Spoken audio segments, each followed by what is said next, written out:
Bonjour. Chaque année, l'État français perd 80 milliards pour cause d'évasion fiscale. Par comparaison, le déficit des dépenses publiques en France est de 72 milliards. Donc 80 milliards en moins, c'est autant d'hôpitaux construits en moins, d'écoles construites en moins.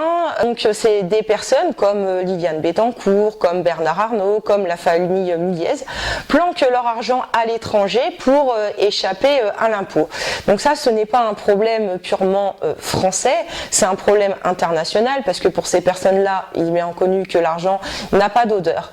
Mais face à ce fléau, il y a un pays qui a décidé d'aller chercher ces évadés fiscaux et ce pays s'appelle les États-Unis d'Amérique. Donc en fait, aux États-Unis, dans la Constitution américaine, chaque Américain est redevable devant l'impôt là où il habite.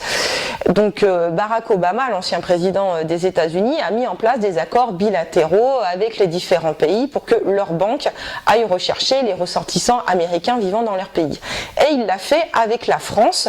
Donc un accord en 2013, voté par l'Assemblée nationale en 2014, où les banques françaises doivent aller rechercher les ressortissants américains vivant en France.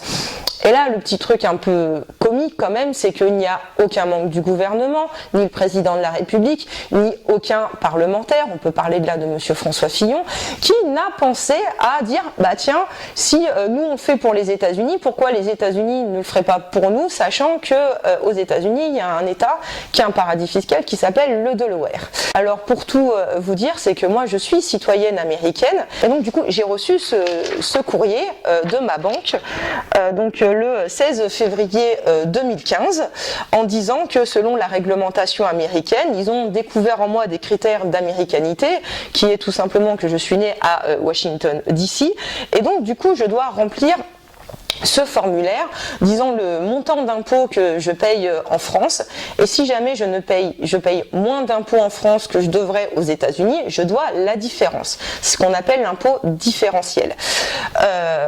Et donc s'ils sont venus me chercher moi qui suis à l'époque intérimaire au SMIC, ils vont quand même chercher tout le monde, et sachant que comme intérimaire, j'étais technicienne back-office en banque, et j'ai vu comment on formait des salariés à aller chercher dans le logiciel, les critères d'américanité et en même temps la réglementation américaine.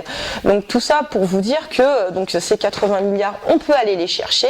Alors loin de là d'être une fan du système américain, hein, mais je trouve quand même que cette proposition de loi est très bien parce qu'elle permet d'aller chercher l'argent là où il est. Et donc je suis un peu allée regarder les programmes des candidats à l'élection présidentielle, et moi j'ai trouvé un candidat qui proposait donc cette taxation.